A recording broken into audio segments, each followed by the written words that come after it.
Bago tayo mag-umpisa sa ating istorya, i-click mo muna ang subscribe button.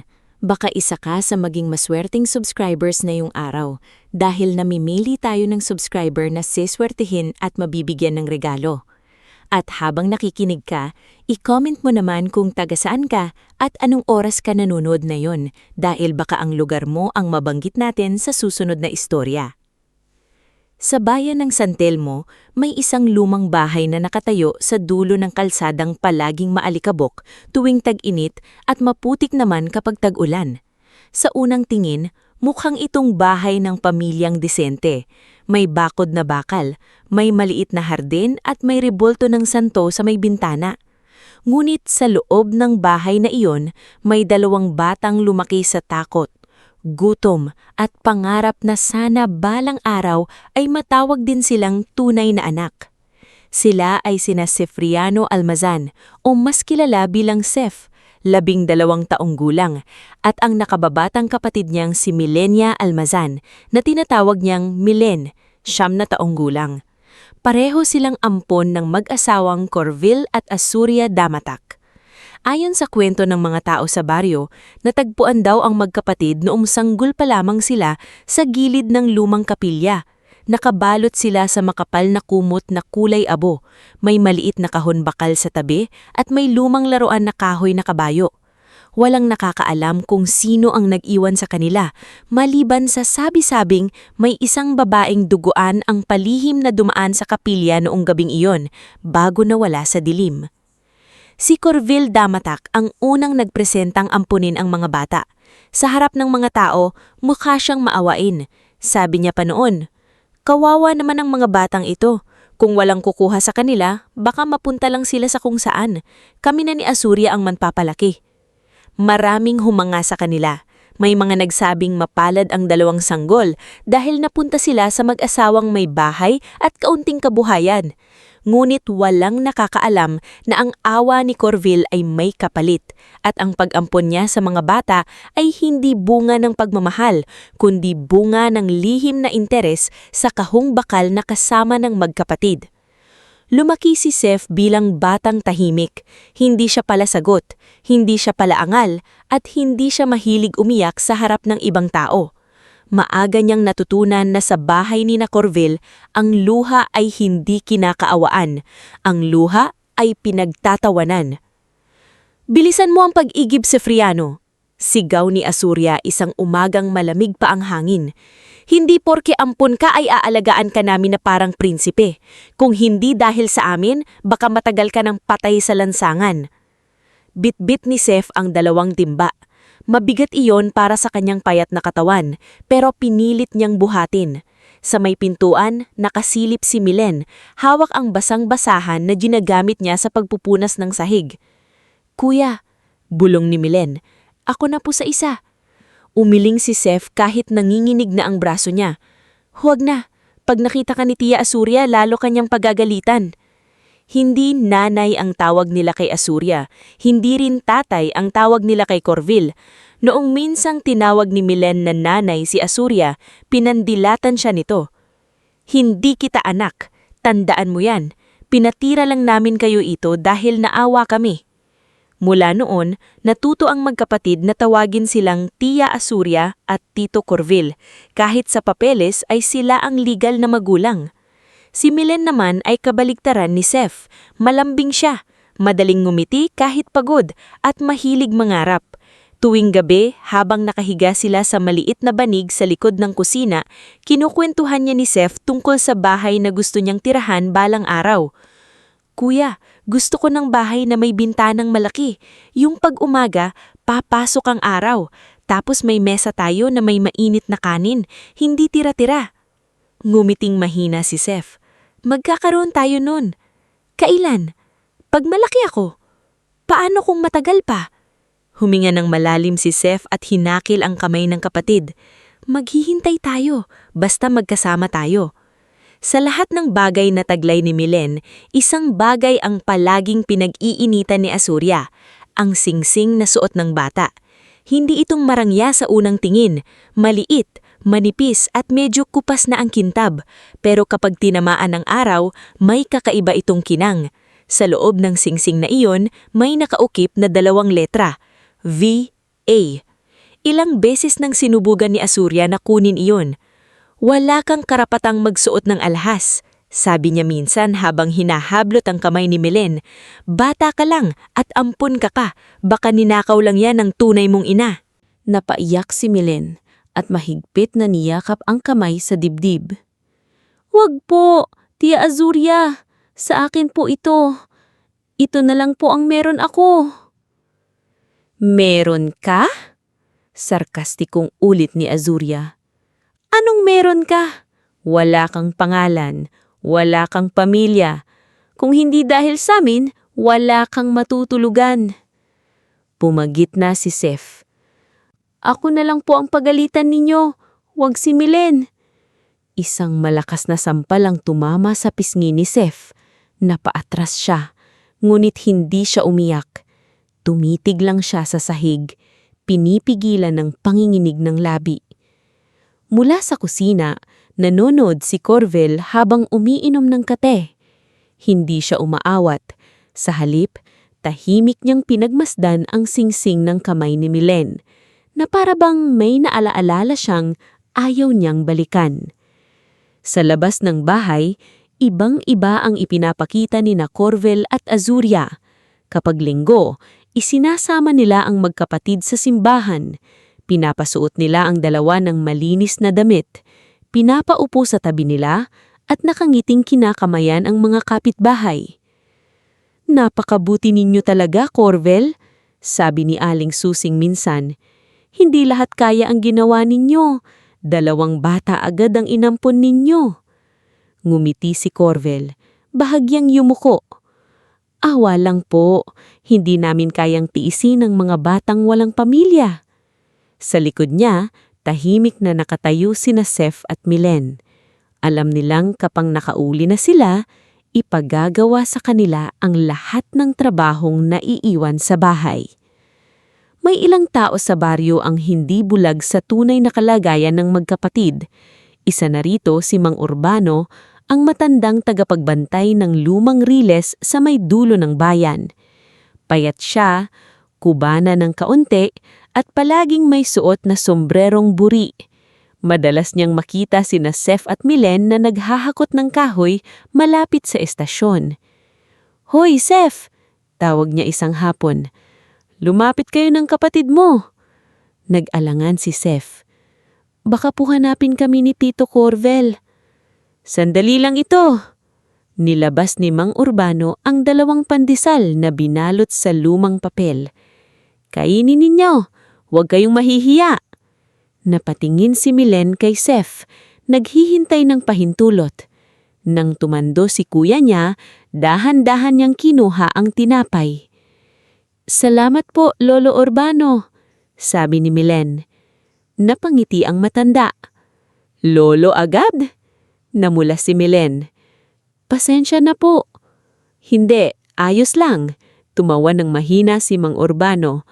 Mas magandang ang pakinggan kesa Mang Urbano. Mula noon, kapag napapadaan ng magkapatid sa riles, may nakahandang kaunting pagkain ng matanda. Minsan, kamote. Minsan, saging. Minsan, sabaw na inilagay sa lumang tasa. May isa pang taong madalas makapansin sa kanila, si Dalisay, ang tindera ng kakanin sa palengke.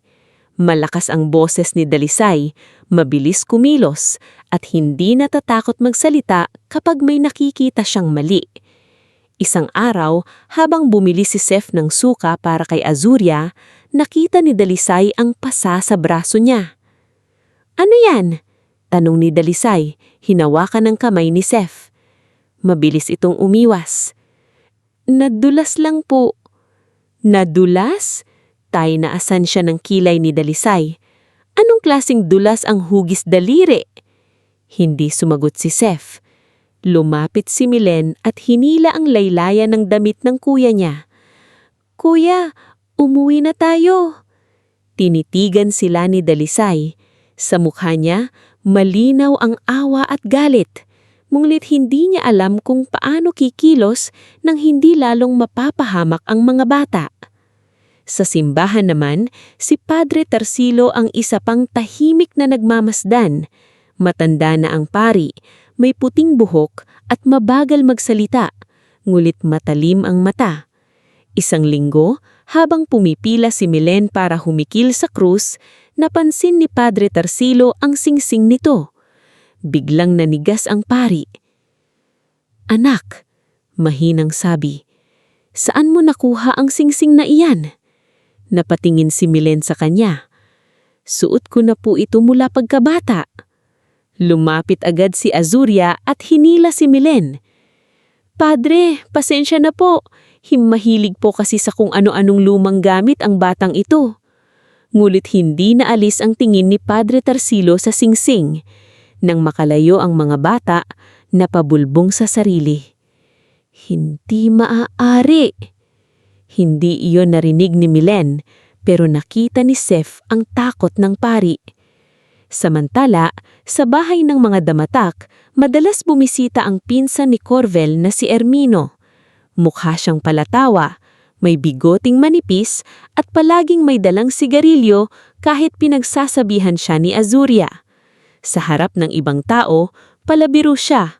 Ngulit kapag sarado na ang pintuan, ibinaiba ang tono ng boses niya.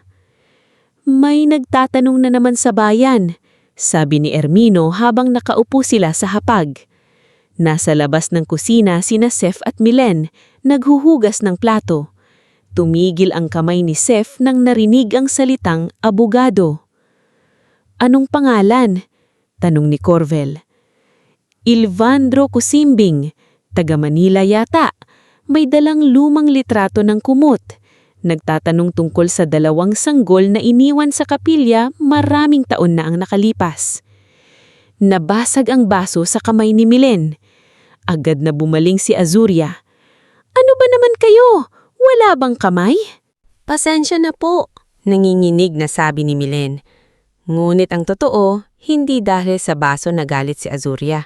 Namutla siya sa sinabi ni Ermino. Si Corvel naman ay biglang tumahimik. Ang kanyang panga ay gumalaw-galaw na parang may pinipigilang mura. "Hindi dapat makita ng abogadong iyon ng mga bata," mariing sabi ni Corvel. "Bakit?" tanong ni Ermino, kahit halatang alam niya na ang sagot. "Akala ko ba ampun lang sila?" Tinitigan siya ni Corvel. "Huwag kang magpatawa. Alam mo kung ano ang nakataya rito." Kinagabihan, hindi makatulog si Seth.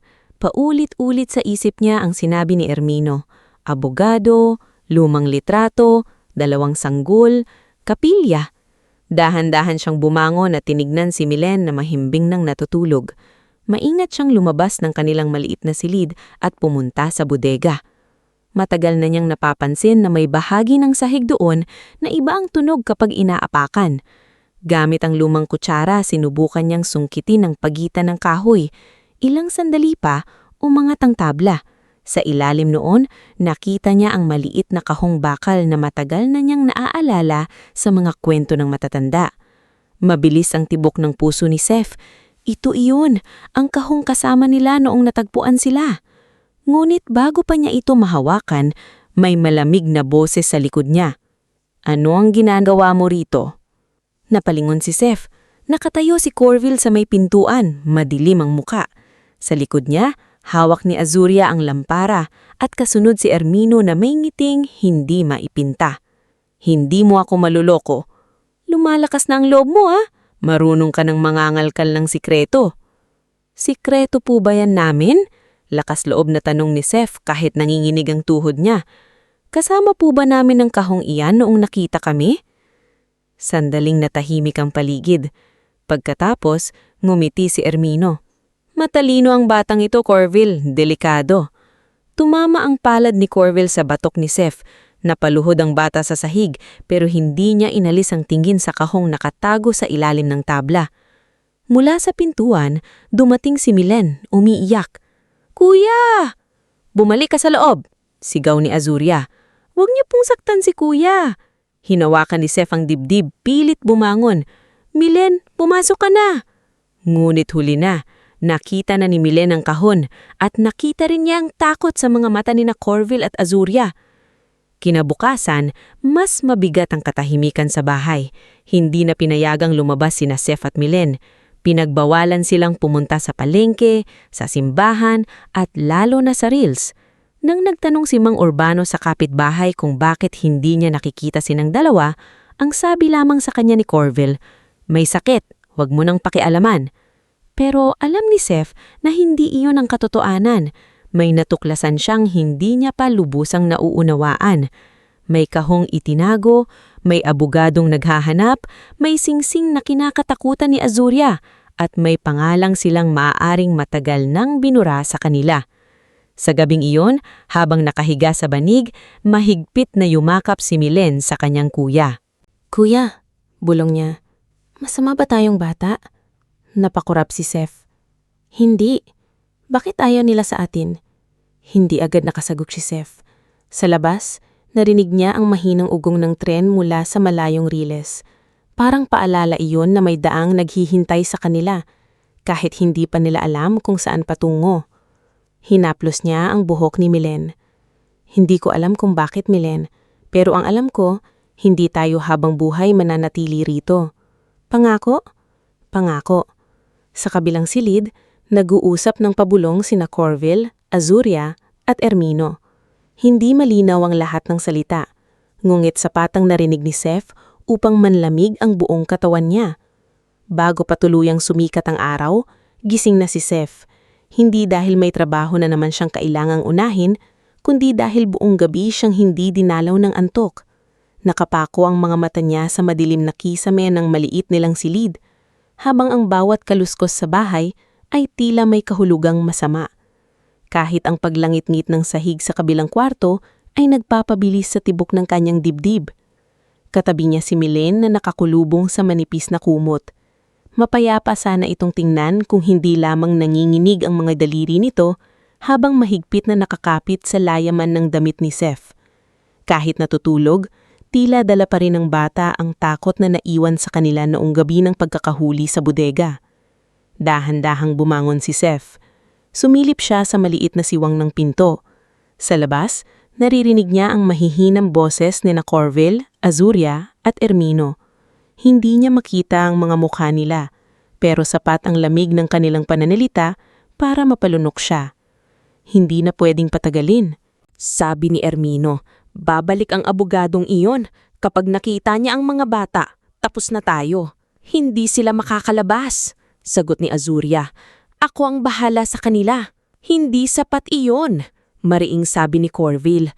"Hanggat buhay sila at may makakilala sa kanila, may panganib."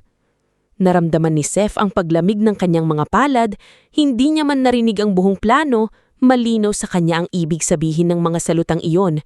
Hindi na lamang silang pagtataguan, hindi na lamang silang pagbabantaan, may iba nang binabalak ang mga taong ilang taon nilang tinirhan.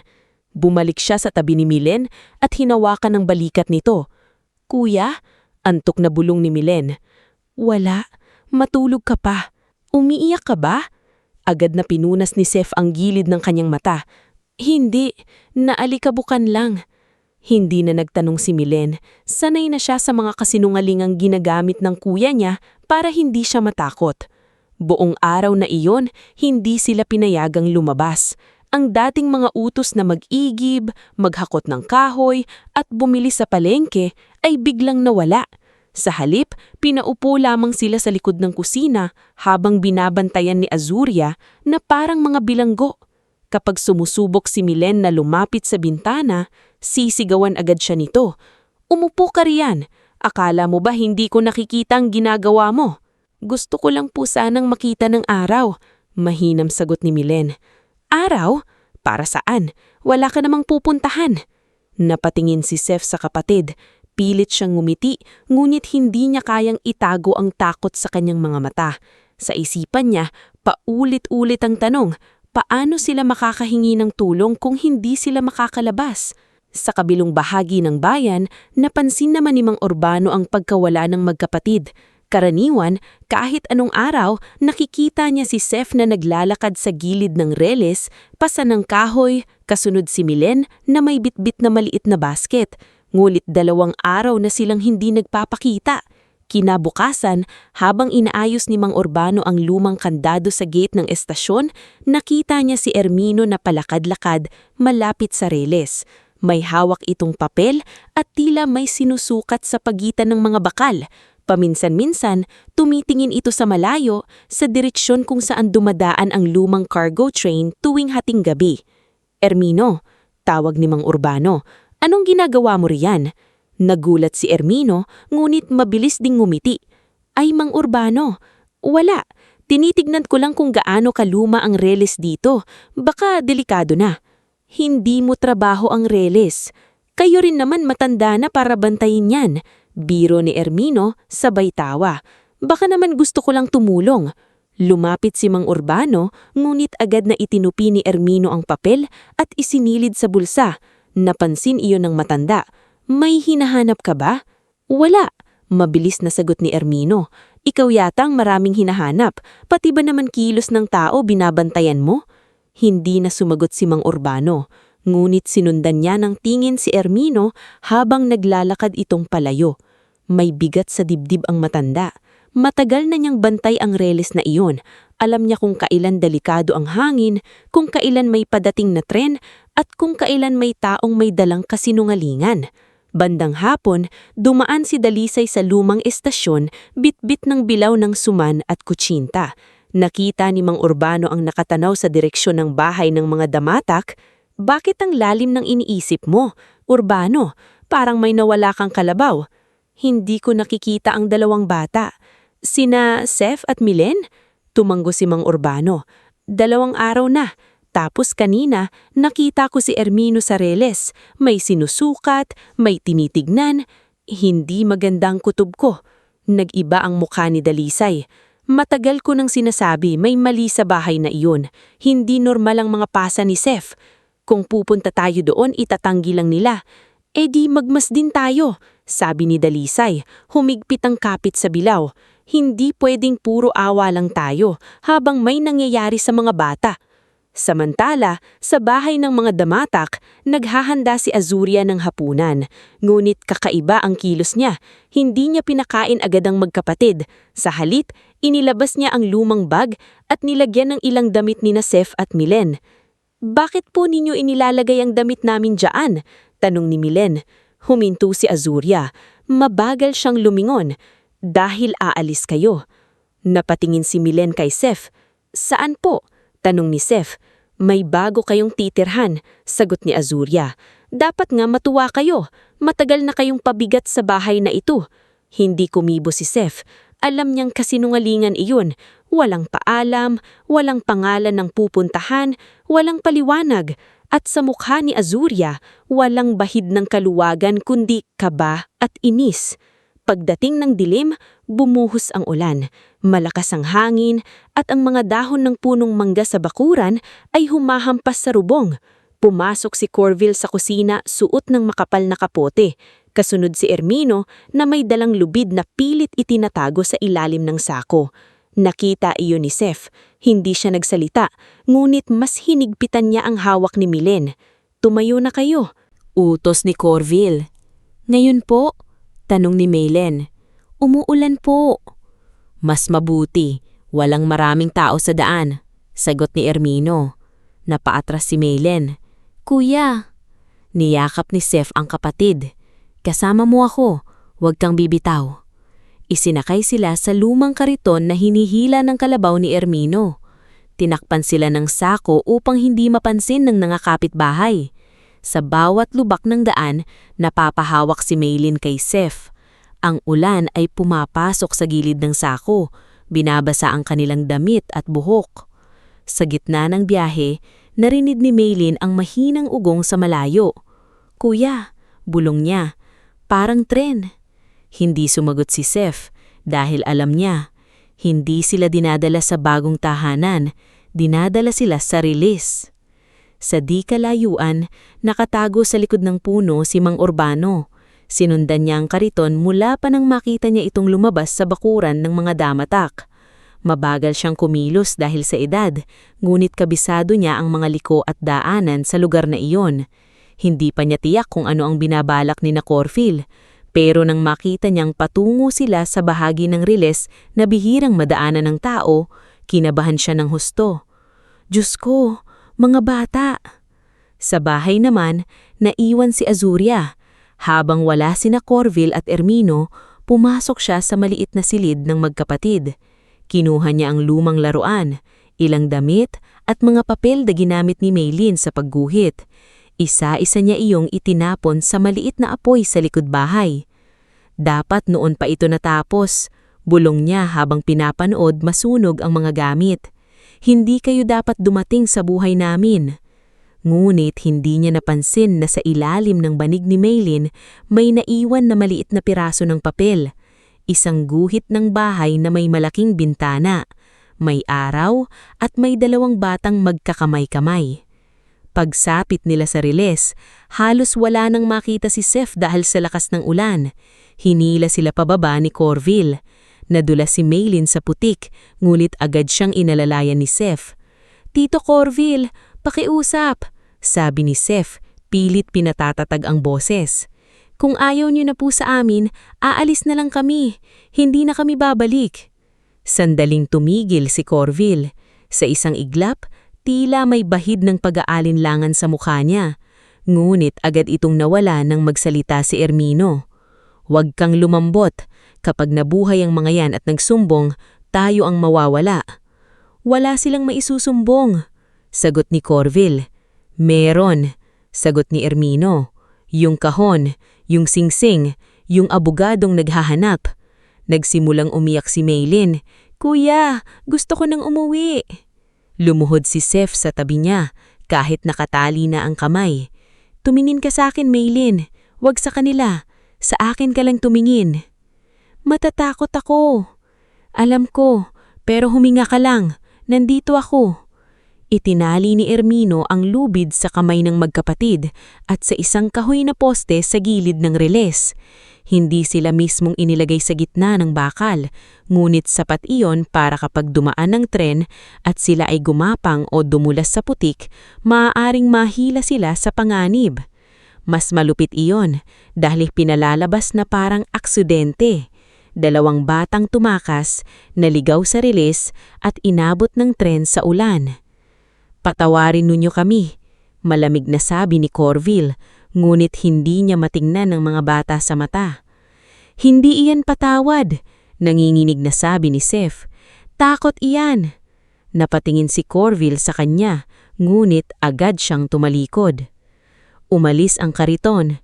Unti-unti nang nawala ang ilaw ng lampara ni na Corville at Ermino sa dilim. Naiwan sina Seth at Maylin sa gilid ng riles, basang-basa, nanginginig at halos lamunin ng ingay ng ulan. Sa malayo, lumakas ang ugong ng tren. "Kuya!" sigaw ni Maylin. "May tren!" Hinila ni Seth ang lubid. Sumugat iyon sa pulso niya. Pinilit niyang abutin ng buhol gamit ang ngipin, ngunit madulas ang lubid at nanginginig ang kanyang katawan. "Maylin, huwag kang gagalaw ng malaki. Baka madulas tayo." "Hindi ko kaya, kuya." "Kaya mo. Makinig ka sa akin. Bilang tayo. 1, 2. Hindi na niya natapos ang bilang nang may sumigaw sa dilim. "Seth! Maylin!" Napalingon si Seth. Sa pagitan ng ulan, nakita niya si Mang Urbano na parating, hawak ang lumang lampara at maliit na ita na ginagamit niya para sa pagtatabas ng dama. "Lolo Urbano!" Iyak na sigaw ni Maylin. "Diyos ko, mga apo!" Hingal na sabi ng matanda habang lumuluhod sa putik. "Huwag kayong gagalaw." Mabilis niyang tinaga ang lubid. 1 taga, 2, 3. Hindi agad patunol dahil makapal ito at palakas ng palakas ang ugong ng tren. Nang tuluyang bumigay ang tali, hinila ni Mang Urbano si Maylin palayo, habang si Seth naman ay gumapang kahit duguan ng pulso niya. Dumaan ang cargo train ilang sandali matapos silang makalayo. Yumanig ang lupa. Ang hangin mula sa dumadaan na tren ay humampas sa mukha nila. Napayakap si Maylin kay Seth, umiiyak na walang boses. "Ligtas na kayo," sabi ni Mang Urbano, kahit nanginginig din siya. "Ligtas na kayo." Hindi pa man sila lubusang nakakabawi, may dumating pang isa mula sa kalsada. Si Dalisay iyon, bitbit ang malaking payong at supot ng tuyong damit. "Alam ko na!" sigaw niya sa gitna ng ulan. "Alam kong may masama silang gagawin." Nang makita niya ang kalagayan ng mga bata, napamura siya sa galit. "Mga walang kaluluwa." "Dalisay," sabi ni Mang Urbano, "dalhin natin sila sa bodega ng lumang estasyon. Huwag muna sa bayan, baka hanapin sila." Tinulungan nilang makatayo ang magkapatid. Habang naglalakad palayo sa riles, natapakan ni Seth ang isang supot na halos matatabunan na ng putik. Kulay itim iyon at mukhang nahulog mula sa kariton. "Sandali," sabi niya, yumuko kahit nanghihina. "Ano yan?" tanong ni Dalisay. Binuksan ni Seth ang supot. Sa loob ay may basang papel, ilang lumang retrato at dokumentong may tatak ng abogado. May isang larawan ng 2 sanggol na nakabalot sa kulay abong kumot. Sa likod ng larawan, may nakasulat na pangalan, Sefriano Valderrama Alceston at Millenia Valderrama Alceston. Hindi makapagsalita si Seth. Kinuha ni Milen ang isa pang papel. Bagamat hindi niya lubos mabasa ang lahat, nakita niya ang guhit ng singsing na kaparehong suot niya. Sa gilid nito ay may nakasulat na 2 letra. V.A. "Kuya," bulong ni Milen. "Tayo ba ito?" Tinitigan ni Seth ang larawan. Sa unang paghahataon, hindi lamang takot ang nararamdaman niya. May kakaibang init sa dibdib niya. Parang may pintong unti-unting bumubukas sa dilim. Hindi niya pa alam kung ano ang ibig sabihin ng lahat. Hindi niya pa alam kung bakit may mga pangalang hindi nila kailanman narinig. Hindi niya pa alam kung bakit may mga dokumentong itinapon sa gabing muntik silang mawala sa mundo. Pero alam niya ang isang bagay. Hindi sila basta ampon na walang pinanggalingan. At ang gabing dapat sana ay maging wakas nila, ay nag-iwan sa gilid ng riles ng unang ebidensyang magbubukas sa katotohanan ng kanilang buhay. Hindi agad nakaalisin na Seth, Milen, Mang Urbano at Dalisay sa gilid ng riles. Ilang sandali silang nanatili sa ilalim ng malakas na ulan, parang pare-parehong hindi makapaniwala na buhay pa ang 2 bata. Ang lupa ay naninginig pa rin sa alaala ng dumaan na tren at ang usok mula sa makina nito ay unti-unting nilalamon ng dilim. Basa ang mukha ni Seth, pero hindi na niya alam kung ulan pa ba iyon o luha. Mahigpit niyang hawak ang supot na napulot nila sa putikan. Nasa loob nito ang mga papel na hindi niya lubos maintindihan, pero sapat ang nakita niyang pangalan para maramdaman niyang may nagbago na. Sefriano Valderrama Alceston. Millenia Valderrama Alceston. Hindi Almazan, hindi Damatak. Isang apelidong hindi kailanman ay binanggit sa kanila ni Corville at Azuria. "Kuya," bulong ni Milen, nanginginig pa rin habang nakasiksik sa kanyang tabi. "Ibig sabihin ba may ibang pangalan tayo?" Hindi agad nakasagot si Seth. Tumingin siya kay Mang Urbano na nakayuko at hinihingal pa rin sa pagod. Si Dalisay naman ay pilit na pinuprotektahan sila sa ulan gamit ang malaking payong kahit ang sariling likod nito ay basang-basa na. "Naku anak, halika rito, Milen. Palitan natin ang damit mo." Ilinabas ni Dalisay ang tuyong damit na dala niya. Hindi iyon bago pero malinis at mainit-init pa mula sa pagkakabalot sa plastik. Habang tinutulungan niyang palitan si Milen, si Mang Urbano naman ay kumuha ng malinis na tela at tubig upang linisin ang sugat ni Seth. "Masakit?" tanong ng matanda, habang dahan-dahang pinupunasan ang pulso ng bata. Umiling si Seth. "Kaya ko po." "Hindi mo kailangang laging kayanin ng magdisa." Mahina ngunit madiing sabi ni Mang Urbano. "Minsan ng tapang yung marunong kang humingi ng tulong." Napayo ko si Seth. Ilang taon niyang pinaniwalaan na siya lang ang pader ni Milen laban sa mundo. Na kapag nanghina siya, mawawala silang dalawa. Pero ngayong gabi, may 2 taong hindi nila kadugo ang sumugal para iligtas sila. Pagkatapos mapalitan ng damit si Milen, umupo silang lahat sa paligid ng maliit na lampara. Dahan-dahang binuksan ni Dalisay ang supot. Isa-isa niyang inilatag ang laman sa tuyong kahon. Mga dokumentong may tatak ng abogado, lumang birth certificate, larawan ng 2 sanggol, ilang resibo ng bangko at isang papel na tila listahan ng mga ari-arian. Hindi ako abogado, sabi ni Dalisay, habang nanginginig ang kamay na hawak ang dokumento. Pero alam kong hindi ordinaryong papel ang mga ito. Kinuha ni Mang Urbano ang isang lumang larawan. 2 sanggol ang naroon, nakabalot sa parehong abungkumot na madalas ikwento ng mga matatanda sa San Telmo. Sa tabi ng larawan, may babae, maputla pero maganda, nakangiti kahit tila pagod ang mga mata. Sa likod ng litrato, may sulat kamay. Para kina Sefriano at Milenia, mga anak ni Vedruna Alceston.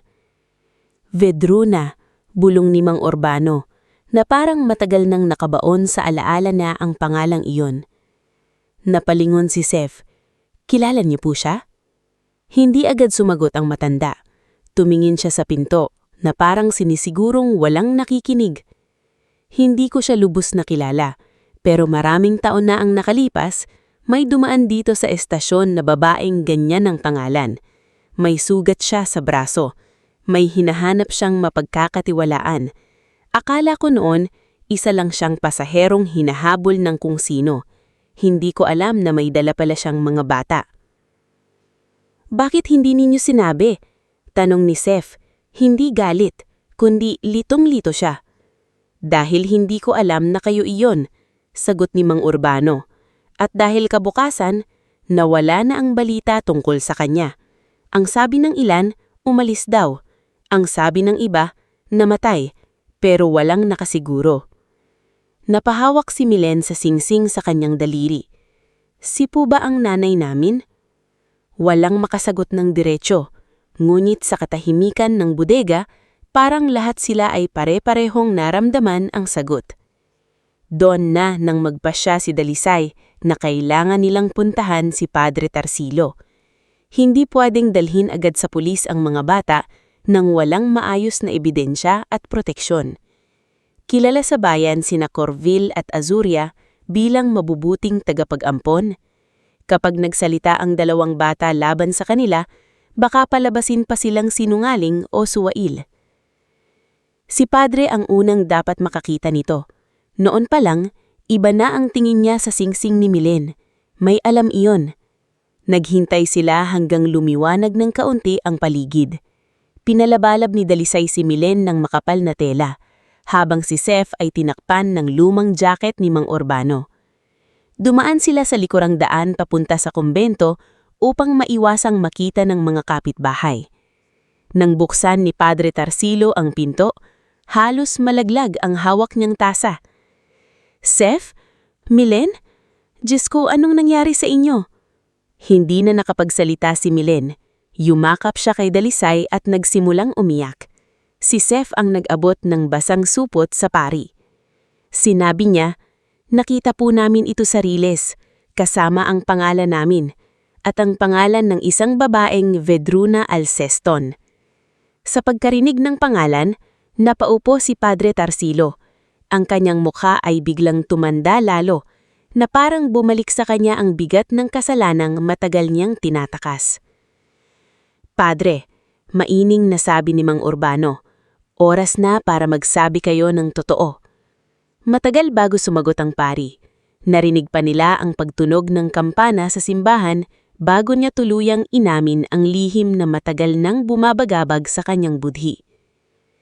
12 taon na ang nakalipas, simula ni Padre Tarsilo. May babaeng dumating sa pintuan ng kapelya. Gabi iyon, malakas din ang ulan. Hawak niya ang 2 sanggol. Halos wala na siyang lakas. Ang sabi niya, may mga taong gustong kunin ang lahat sa pamilya niya. Lupa, negosyo, pera, pati buhay ng mga anak niya.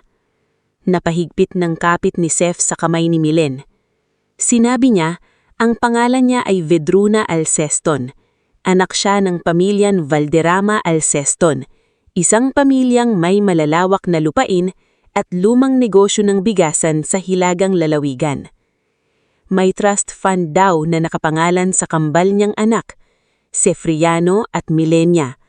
Ngunit may mga katiwala at kamag-anak na nagtaksil sa kanila. May kumuha ng dokumento, may humabol sa kanya. Kaya dinala niya ang mga bata sa rito. sa pag-asang maililigtas sila. Kambal? Bulong ni Milen. Ngumiti ng malungkot si Padre Tarsilo. Oo, kambal kayo. Ilang minuto lang ang pagitan ng kapanganakan ninyo. Napasandal si Seth sa upuan. Buong buhay niyang tinuring si Milen na nakabatang kapatid, pero ngayon nalaman niyang kambay pala sila. Hindi ito binawasan ng pagiging kuya niya. Sa puso niya, siya pa rin ang magpoproteksyon kay Milen. Ngunit kakaiba ang sakit at saya na sabay niyang naramdaman. May piraso ng pagkatao nilang biglang bumalik. Ano pong nangyari sa nanay namin? Tanong ni Milen, puno ng takot ang boses. Napapikit si Padre Tarsilo. Hindi ko alam. Matapos niyang iwan kayo, may ipinagkatiwala siyang maliit na kaahong bakal at sinabing huwag ibibigay kahit kanino maliban sa tamang abogado. Pero nang sumunod na araw, dumating si Corville. Napalingon si Dorisay. Corville? Tumango ang pari. Kilala siya noon bilang dating katiwala ng pamilyang Alkeston. Sinabi niyang siya raw ang inatasan para kunin ang mga bata at itago sila. May dala siyang peking sulat. Bata pa ako sa paglilingkod noon, natakot, naguluhan at inakala kong ginagawa ko ang tama. Pero may kutob akong mali, kaya bago ko ibigay sa kanya ang lahat, itinago ko ang isang maliit na susi sa loob ng rosaryong naiwan ni Vedruna. Ang kahong bakal, sabi ni Seth. Oo, sagot ng pari. Ang kahong iyon ang dapat maglaman ng pinakamatibay na patunay ng pagkakakilanlan ninyo. Pero kinuha ni Corville, sabi ni Dalisay. Itinago niya sa bahay nila. Hindi lang iyon, dagdag ni Padre Tarsilo.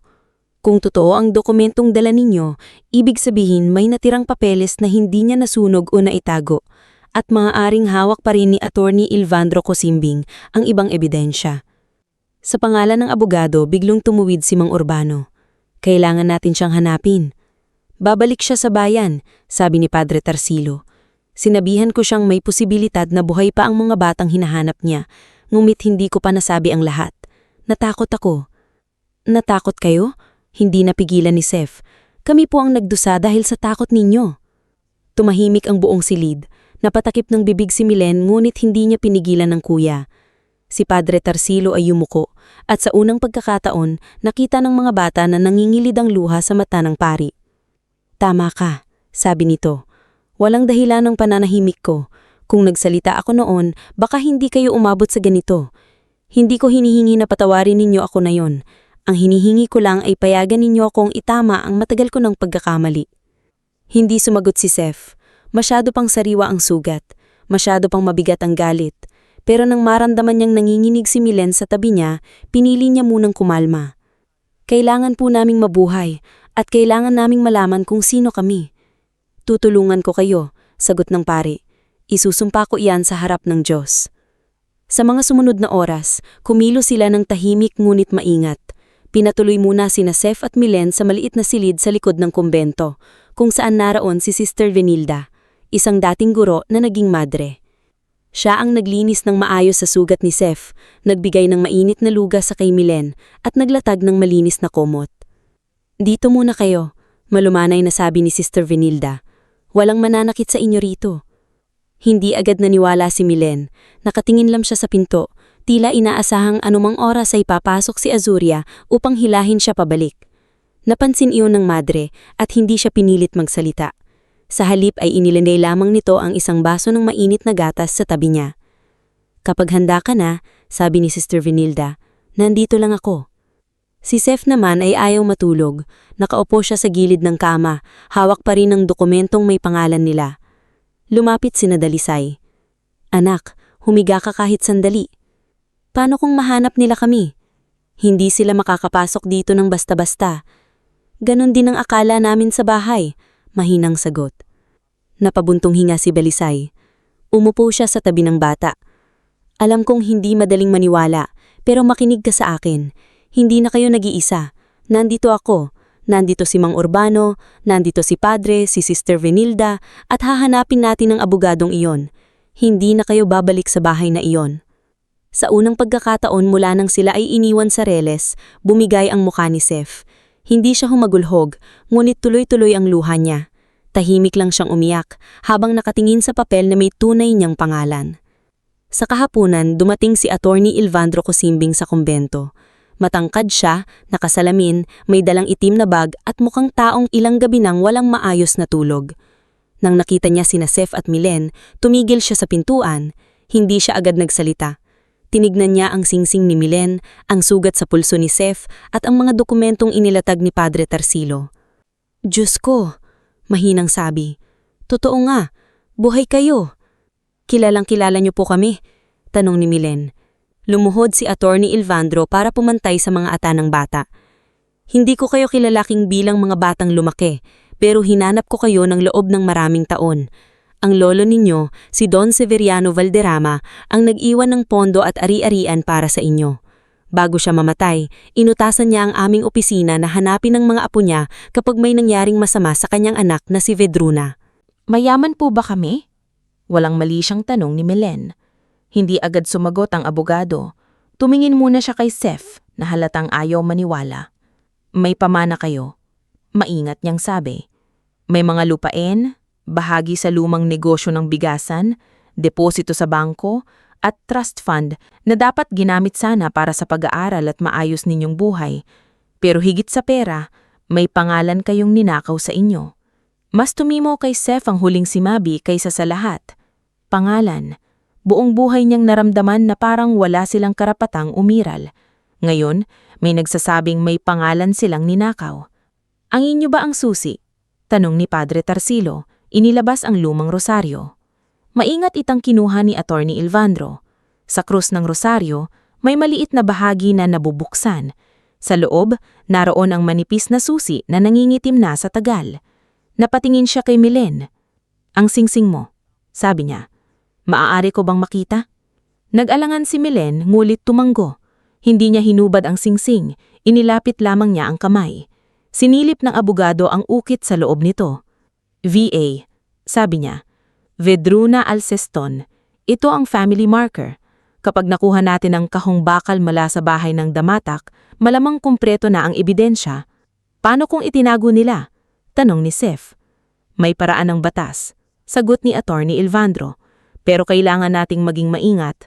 Sila ang may kontrol sa bahay at baka sirain nila ang natitirang ebidensya kapag nalaman nilang buhay kayo." Biglang pumasok si Mang Urbano, hingal at pawis kahit malamig ang panahon.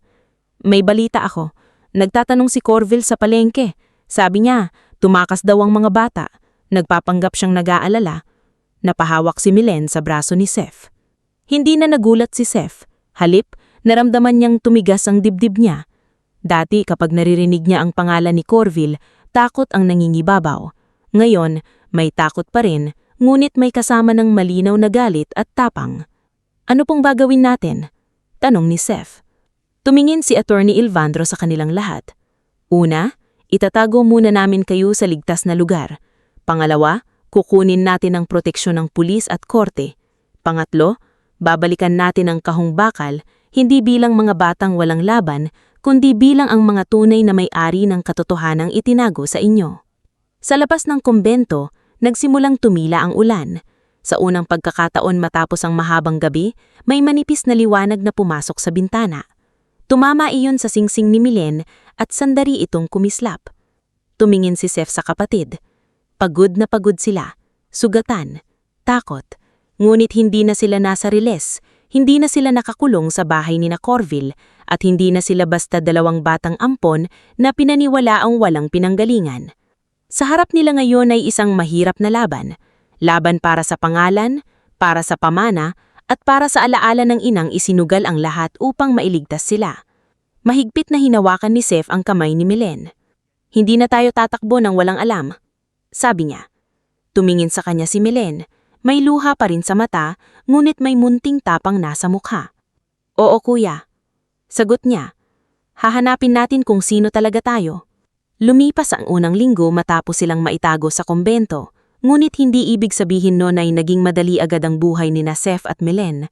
Kahit nasa ligtas na lugar na sila, dala ka rin nila ang bigat ng mga gabing pinagdaanan sa bahay ng mga damatak.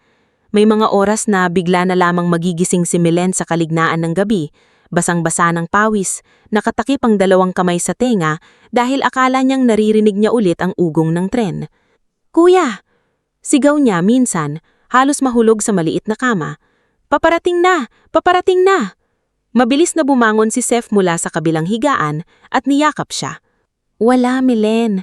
Wala tayong release dito. Nasa kumbento tayo. Ligtas tayo. Ngulit kahit sinasabi yun ni Seth, minsan pati siya ay hindi lubusang naniniwala. Sa bawat may dumaraang truck sa labas ng simbahan at yayanig ang sahig, kusa niyang hinahanap ang kamay ng kapatid. Ang mga sugat sa pulso niya ay naghihilom na, ngulit ang takot na iniwan ng lubid ay parang nakaukit pa rin sa kanyang balat. Si Sister Venilda ang unang nakapansin na hindi sapat ang pagkain, kumot at ligtas na pinto para gumaling ang dalawang bata. Kailangan nilang muling matutong mabuhay nang hindi laging naghihintay ng parusa. Hindi nyo na kailangang pilitin ang sarili ninyong maging maayos agad. Sabi niya isang umaga habang naglalagay ng mainit na tsokolate sa harap nila. Ang sugat, kahit hindi nakikita, kailangan din ng panahon. Tahimik lang si Seth. Hindi siya sanay na may taong nagsasalita sa kanya ng marahan. Sa bahay ni na Corville, kapag tahimik siya, sinasabihan siyang mayabang. Kapag nagsalita siya, sinasabihan siyang palasagot. Kaya ngayon, madalas ay nakatingin lang siya sa tasa. Hindi alam kung paano tatanggap lang kabutihan nang hindi kinakabahan.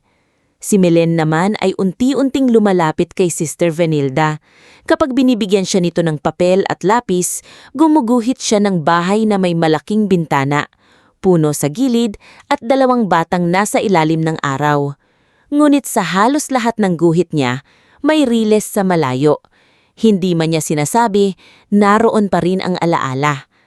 Habang ginagamot ang loob ng magkapatid, tahimik namang kumikilos sina Attorney Elvandro, Padre Tarsilo, Mang Urbano at Dalisay upang mabawi ang kahong bakal mula sa bahay ng mga damatak. Hindi nila pwedeng basta pasukin ang bahay. Kailangan ng kautusan mula sa korte at kailangan ding maipakita na may panganib na sirain ni na Corville ang ebidensya. Sa tulong ng pulis na si Teniente Gavino Laksamana, isang tahimik ngunit matapat na opisyal na dating estudyante ni Sister Venilda, nakakuha sila ng pahintulot na inspeksyonin ang bahay. Nang araw na iyon, hindi isinama sina Seth at Milen. Ayaw ni Attorney Elvandro na muli silang madala sa lugar na naging kulungan nila. Ngunit nang malaman ni na Corville at Azuria na may kasamang pulis at abogado sa pintuan, nag-iba agad ang kulay ng kanilang mga mukha. Ano itong kaguluhan na ito? Sigaw ni Azuria habang mahigpit na hawak ang kanyang saya. Wala kayong karapatang pumasok sa bahay namin. Ipinakita ni Teniente Gavino ang dokumento. May kautusan kami, makipagtulungan na lang po kayo. Si Corville ay nagpanggap na galit, ngulit ang totoo ay nanginginig ang kanyang mga daliri. Dahil ba sa dalawang takas na iyon, sinisiraan nila kami. Pinalaki namin sila, pinakain, pinatuloy, tapos kami pa ang lalabas na masama? Hindi sumagot si Attorney Elvandro. Diretso siyang tumingin sa sahig ng lumang bodega sa mismong bahagi kung saan minsang nakita ni Seth ang kahong bakal. Nang tanggalin ng tabla, naroon pa rin ang kahon. Madumi, kalawangin sa gilid, ngunit buo. Naupo agad si Azuria sa silya. Si Corville naman ay biglang sumigaw. Hindi sa kanila iyan, sa amin iyan. Kung sa inyo ito, mahinahong tanong ni Attorney Elvandro, bakit ninyo itinago sa ilalim ng sahig? Walang naisagot si Corville. Dinala ang kahon sa kumbento ng gabing iyon. Nandoon sina Seth at Milen, kasama sina Sister Venilda, Dalisay, Mang Urbano, Padre Tarsilo at Attorney Elvandro. Sa ibabaw ng mesa, inilapag ang kahong bakal na ilang taon nilang hinanap nang hindi alam kung bakit mahalaga. Handa na ba kayo? Tanong ng abogado. Tumingin si Milen kay Seth. Kuya, baka may nakakatakot sa loob. Kung ano man ang laman yan, atin iyan. Inhubad ni Milen ang singsing sa unang pagkakataon. Nanginginig ang kamay niya habang ibinibigay ito kay Attorney Elvandro. Kinuha naman ni Padre Tarsilo ang maliit na susi mula sa lumang rosaryo ni Vedruna. Ang singsing pala ang magsisilbing ikalawang pangbukas dahil may maliit na ukit sa gilid ng kahon na kasukat nito. Nang umikot ang susi at marinig ang mahinang pagklik, parang sabay-sabay na pahinga ang lahat. Sa loob ng kahon, may mga lumang papeles na binalot sa telang hindi tinablan ng tubig. May birth records ni Sefriano Valderrama Alqueston at Milenia Valderrama Alqueston. May sulat mula kay Vedruna na isinulat sa naminginig na kamay. May ilang litrato ng kanilang pamilya, isang matandang lalaki na nakangiti habang karga ang dalawang single, isang babaeng nakaputing damit na halatang si Vedruna at isang bahay na napapaligiran ng palayan. Binasa ni Attorney Elvandro ang bahagi ng sulat. Kung mababasa ito ng aking mga anak balang araw, patawarin ninyo ako kung hindi ko kayo nayakap ng matagal. Hindi ko kayo iniwan dahil yun na lang ang paraan para mailigtas ko kayo. Napahagulgol si Milen. Kahit si Sef na palaging nagpupumilit maging matatag, ay napayuko habang tumutulo ang luha sa kanyang mga kamay. Hindi tayo itinapon niya. Iligtas niya tayo. Oo, iligtas niya tayo. Halos hindi lumalabas ang boses ni Sef. Sa mga sumunod na buwan, naging opisyal ang laban. Iniharap ni Attorney Elvandro at Teniente Gavino ang kaso kay laban ni Corville, Azuria at Ermino. Ngunit hindi agad natapos ang lahat. Sinubukan ni Corville na palabasing gawa-gawa lang ang dokumento. Sinabi nilang nasulsulan daw sina Sef at Milen ng abogado upang angkinin ang perang hindi naman sa kanila. Dito pumasok ang mas malawak na problema. Nang lumabas ang balitang buhay pala ang tagapagmana ng pamilyang Valderrama Alqueston, may mga taong biglang nataranta. Isa na rito si Doña Clarimunda Valderrama. Tiyahing malayo ang dugo sa pamilya, ngulit ilang taon nang nangangasiwa sa ilan sa mga lupain. Magara manamit si Doña Clarimunda. Palaging may perlas sa liig at kung magsalita ay parang lahat ng tao ay kailangang yumuko sa kanya. Hindi ako naniniwala sa dalawang batang iyan, Sabi niya sa isang pulong kasama ang kanyang accountant na si Baltazar Murcia o mas kilala bilang Taz. Kung tunay silang Valderrama Alceston, bakit ngayon lang sila lumabas? Maingat nang ngumiti si Taz habang inaayos ang makapal niyang salamin. Dahil itinago sila, Donya, at kung mapapatunayan nilang sila nga ang tagapagmana, kailangan nating ibalik ang ilang pondo at lupang dumaan sa pangalan ninyo. Nanigas ang mukha ni Doña Clarimunda. Walang ibabalik, gumawa ka ng paraan. Si Taz ay hindi marahas tulad ni Corville, ngunit mas mapanganib siya sa ibang paraan. Marunong siyang gumamit ng numero, papeles at kasinungalingan. Hindi niya kailangang manakit gamit ang kamay. Sapat na sa kanya ang pikiin ng record at sirain ang reputasyon ng kalaban. Lumipas ang 3 taon. Sa panahong iyon, hindi biglang naging prinsipe at prinsesa sina Sef at Milen. Hindi sila agad tumira sa mansyon. Hindi agad sila nagsuot ng mamahaling damit.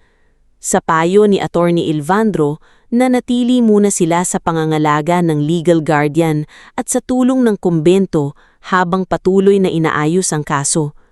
Nag-aral sila sa paaralang malapit sa San Telmo kung saan unti-unti nilang natutunan ng buhay na normal para sa ibang bata, ngunit bago para sa kanila.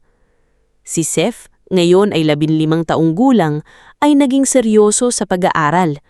Lagi siyang nasa library, nagbabasa ng batas, kasaysayan at mga kwento ng batong lumaban sa pang-aapi. Kapag tinatanong siya ni Orlian, ang kanyang matalik na kaibigan, kung bakit puro libro ang kasama niya, simple lang ang sagot niya. Gusto kong malaman kung paano lumalaban ng walang lakas.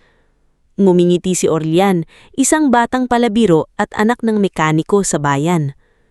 E di maging abogado ka, para kapag may nanakit sa amin, ikaw ang haharap. Hindi lang para sa atin, sagot ni Sef. Para sa mga batang hindi pinapakinggan. Si Milen naman ay natutong gumuhit ng mas malalim. Sa tulong ni Sister Venilda, sumali siya sa mga paligsahan sa sining. Ang unang seryosong painting niya ay pinamagatang Gilid ng Riles. Hindi ito dilim na larawan ng kamatayan. Sa halip, ipininta niya ang riles sa madaling araw. May 2 batang magkahawak-hawakan at sa malayo ay may araw na sumisikat. Nang makita iyon ni Dalisay, napahawak ito sa dibdib.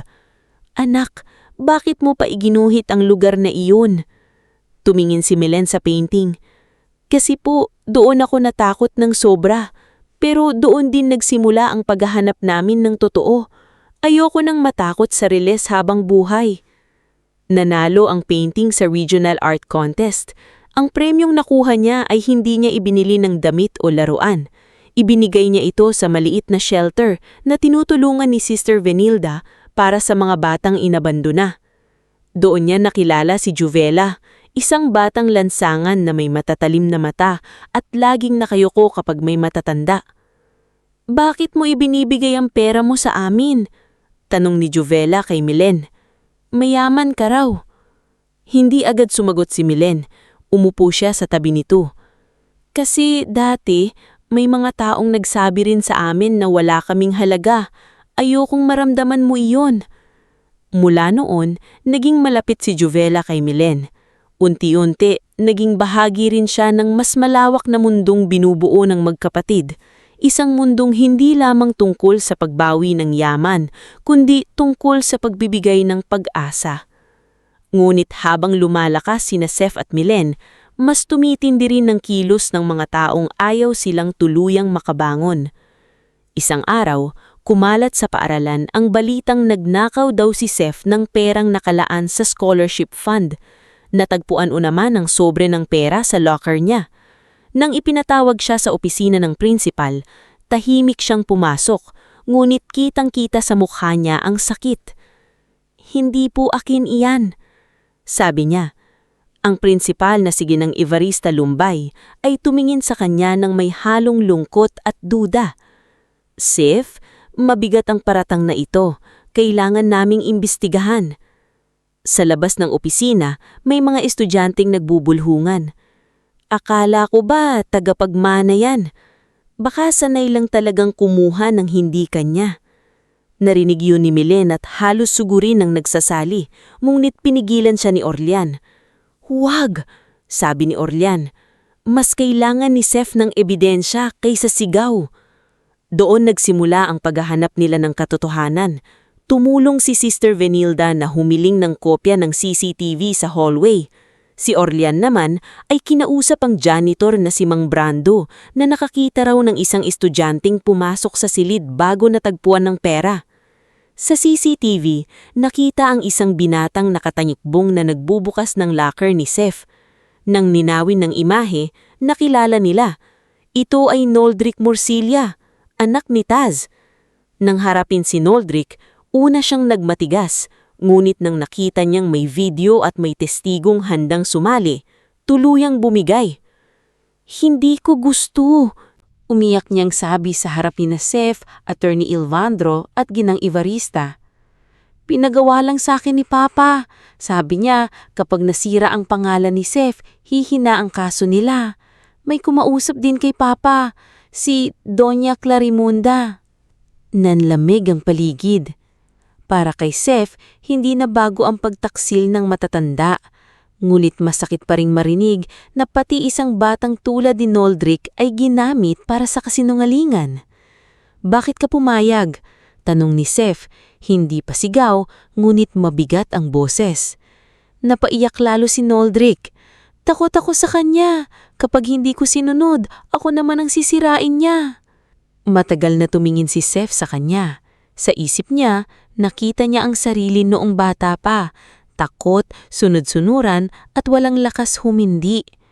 "Hindi kita kakampihan sa ginawa mo," sabi ni Seth, "pero magsabi ka ng totoo hanggang dulo. Iyon ang unang paraan para hindi ka maging katulad nila." Ang pag-amin ni Noldrick ang naging susi para mabuksan ang panibagong imbestigasyon laban kay Taz at Doña Clarimunda. Kasabay nito, si Ermino na nakakulong na at natatakot sa mas mabigat na sentensya ay nagpa siya ring magsalita. Ibinigay niya kay Teniente Gavino ang isang lumang record ng bayaran, peking papeles at sulat na nagpapatunay na sina Corville at Azuria ay matagal nang sangkot sa pagtatago ng pagkatao ni Seth at Milen. "Nagkamali ako," sabi ni Ermino sa abogado habang nasa likod ng rehas. "Hindi ako hihingi ng awa sa mga bata, pero kung may matitira pa akong silbi, ito na iyon." Sa gabing nalaman ni Seth at Milen ang pag-amin ni Ermino, hindi sila nagdiwang. Naupo lang sila sa harap ng painting ni Milen na gilid ng riles. "Kuya," sabi ni Milen, "kapag natapos ba ang kaso, mawawala na ba ang takot?" Matagal na tumahimik si Seth bago sumagot. "Siguro hindi agad, pero baka mas madali na nating dalhin." "Galit ka pa rin ba?" "Oo," amin ni Seth, "pero hindi na tulad dati. Dati parang sinusunog ako. Ngayon parang ilaw na lang, ginagamit ko para makita ang daan." Sumandal si Milen sa balikat niya. Sa labas, dumaan ang tren sa malayo. Narinig nila ang ugong nito, mahina ngunit malinaw. Kumapit sandali si Milen sa kamay ni Seth pero hindi na siya umiyak. At sa unang pagkakataon, ang tunog ng tren ay hindi na parang hatol ng kamatayan. Para sa kanilang dalawa, unti-unti na itong nagiging paalala na ang buhay ay umaandar pa rin, palayo sa dilim, papunta sa araw na matagal nilang hinihintay. Kinabukasan matapos kumalat ang pag-amin ni Noldrick at ang inilabas na mga record ni Ermino, naging ibang-iba ang hangin sa San Telmo. Hindi na bulong-bulungan lamang ang kwento ni Seth at Milen. Hindi na lamang silang mga batang ampon ng damatak sa tingin ng mga tao. Unti-unti, lumalabas ang buong katotohanan kung paanong ang dalawang batang halos burahin sa mundo ay sila palang tunay na tagapagmana ng isang pamilyang matagal nang nilamon ng kasakiman. Ngunit sa kabila ng paglabas ng ebidensya, hindi naging mabilis ang hustisya. Umabot pa ng ilang taon ang paglilitis. May mga pagdinig na ipinagpaliban, may mga papeles na paulit-ulit na sinuri, may mga taong sumubok pang baliktarin ng kwento, lalo na si Doña Clarimunda Valderrama na hanggang sa huli ay ayaw tanggapin na mawawala sa kamay niya ang mga ari-ariang matagal niyang pinakinabangan. "Mga bata lang sila," malamig niyang sabi sa isang panayam sa labas ng korte. Hindi ibig sabihin na may singsing at lumang papel ay sila na ang tunay na tagapagmana. Ngunit hindi na siya kinakatakutan ni Seth at Milen. Hindi tulad noon na sa bawat masamang tingin ng matatanda ay napapaatras sila. Ngayon ay marunong na silang tumayo ng tuwid. Hindi dahil wala na silang takot, kundi dahil natutunan nilang may mga taong handang tumayo sa tabi nila. Lumipas ang 7 taon mula sa gabing iniwan sila sa riles. Si Cipriano Valderrama Alceston ay 19 na taong gulang na. Matangkad na siya, seryoso pa rin ang mga mata at may katahimikang hindi na dulot ng takot, kundi ng lalim ng pinagdaanan. Nag-aaral siya ng legal management sa Maynila, ngunit madalas pa rin siyang bumabalik sa San Telmo kapag may mahalagang pagdinig. Sa bawat libreng oras, tumutulong siya kay Attorney Ilvandro sa mga kaso ng batang inabandona, inaapi o pinapalayas ng sariling pamilya. Si Milen naman ay 19 na taong gulang rin, ngunit sa puso ni Seth, siya pa rin ang batang hinawakan niya sa tabi ng riles habang papalapit ang tren. Kilala na ngayon siyang batang artista na ang mga likha ay nakasentro sa alaala, paghihilom at pagbangon. Ang painting niyang Gilid ng Riles ay nakasangit na sa isang maliit na galeriya, ngunit ayaw niyang ibenta kahit ilang mayayaman na ang nag-offer. "Hindi yan painting para ibenta," sabi niya kay Dalisay minsan. "Alaala yan ng gabing muntik na kaming mawala. At paalala rin na may buhay pa pagkatapos ng takot." Nang dumating ang araw ng huling pagharap sa korte, maaga pa lamang ay puno na ang bulwagan. Naroon si Mang Urbano, nakasuot ng puting polo na planchado ni Dalisay. Naroon si Dalisay mismo, may dalang panyo at rosaryo, kahit paulit-ulit niyang sinasabing hindi siya iiyak. Naroon si Sister Venilda, tahimik na nakaupo sa likod ng magkapatid. Naroon din si Padre Tarsilo, mas matanda na, ngunit mas payapa ang mukha kaysa noong gabing inamin niya ang matagal niyang pananahimik. Sa kabilang panig ng silid, naroon sina Corville at Azuria. Pareho na silang tumanda ng husto. Wala na ang yabang sa tindig ni Corville. Wala na rin ang matalim na tingin ni Azuria na dati ay nagpapaningig kay Milen. Si Ermino ay nasa likuran, hiwalay ang upuan dahil siya ay naging state witness sa ilang bahagi ng kaso kapalit ng mas mababang parusa. Naroon din sina Doña Clarimunda at Taz Morcilla, parehong pilit na pinananatiling mataas ang noo kahit halatang kinakabahan. Tumayo si Attorney Ilvandro nang tawagin ang pangalan ni Seth bilang huling testigo. Sandaling tumingin si Seth kay Milen. Tumango ang kapatid niya at sa simpleng kilos na yon, nakuha niya ang lakas na kailangan niya. Lumakad siya papunta sa harap. Hindi niya iniwasan ang tingin ni Corville at Azuria. Noong bata siya, sanay siyang yumuko sa kanila. Ngayon, hindi na. Cefriano Valderrama Alceston, sabi ng hukom. Handa ka bang ibigay ang iyong pahayag? Opo, mahal na hukom. Tahimik ang buong bulwagan. Matagal ko pong inakalang wala kaming pinagmulan, simula ni Seth. Lumaki kami ng kapatid ko sa bahay ng mga taong nagsabing iniligtas nila kami. Pero sa loob ng bahay na yon, araw-araw po kaming pinaparamdamang wala kaming halaga. Pinaniwalaan kaming pabigat kami, na dapat kaming magpasalamat kahit sinasaktan kami, kahit gutom kami, kahit pinagkakaitan kami ng karapatang maging bata. Napayuko si Azuria.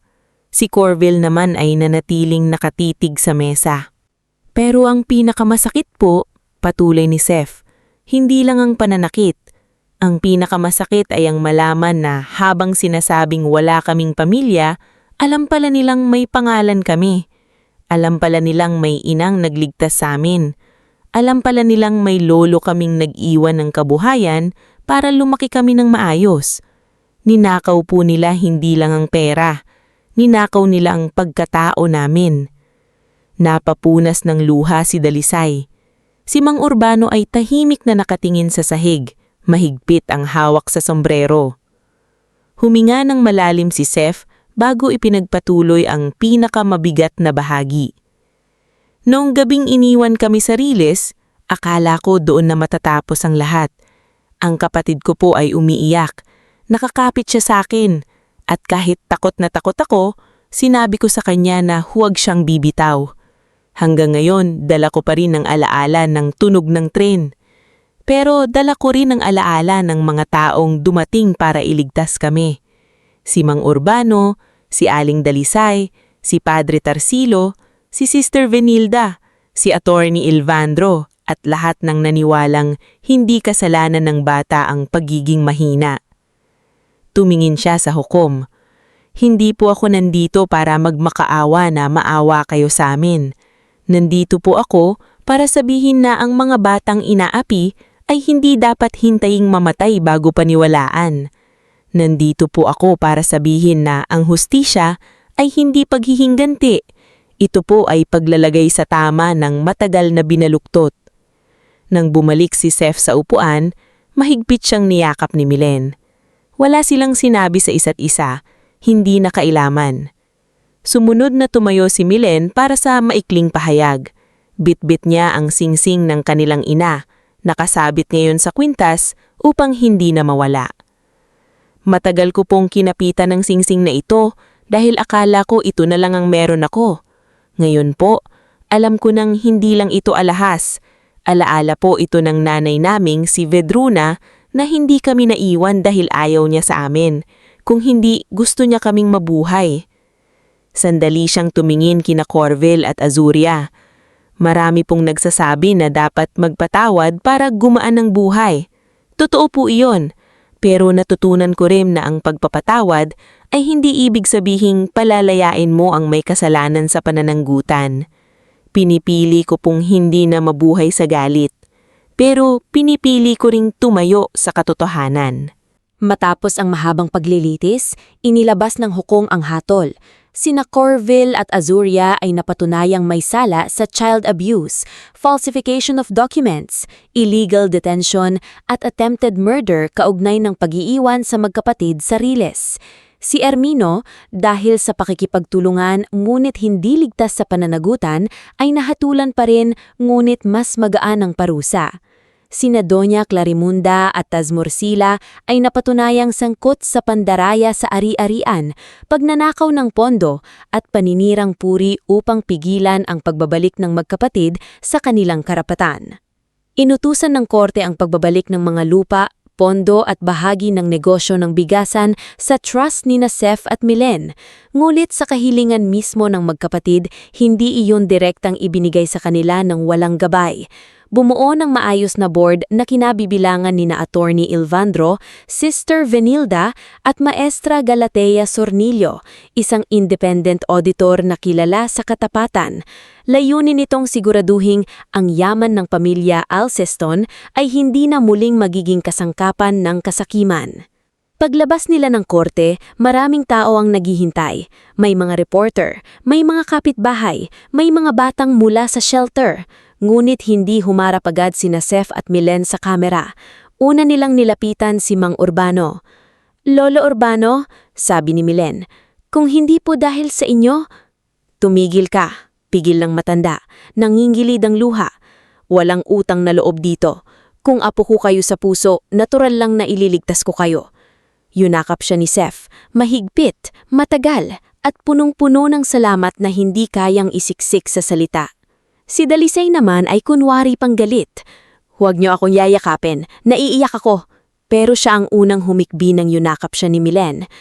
"Ay nako," sabi ni Dalisay habang pinupunasan ng mata. "Sabi ko na nga ba, sisirain ninyo ang makeup ko." Napatawa ang lahat, kahit may luha. Makalipas ang ilang buwan, pormal na binuksan ni na Seth at Milen ang Gilid ng Riles Foundation. Hindi ito marangyang gusiling pangmayayaman. Pinili nilang itayo ito malapit sa lumang istasyon, sa lupang dating madamo at madilim. Pinalagyan nila ito ng maliwanag na ilaw, silid-aralan, maliit na library, kusina, klinik at dormitoryo para sa mga batang pansamantalang nangangailangan ng ligtas na tutuluyan. Sa gitna ng pangunahing bulwagan, nakasabit ang painting ni Milen na Gilid ng Riles. Sa ilalim nito ay may nakasulat, "Ang lugar na muntik maging wakas ay maaari ring maging simula." Si Juvela ang isa sa mga unang scholar ng foundation. Hindi na siya batang laging nakayuko. Nag-aaral na siya, natutong tumugtog ng gitara at madalas tumutulong kay Milen sa art sessions para sa mga batang hirap magsalita tungkol sa kanilang pinagdaanan. "Parang pamilya na tayo rito," sabi ni Juvela isang hapon.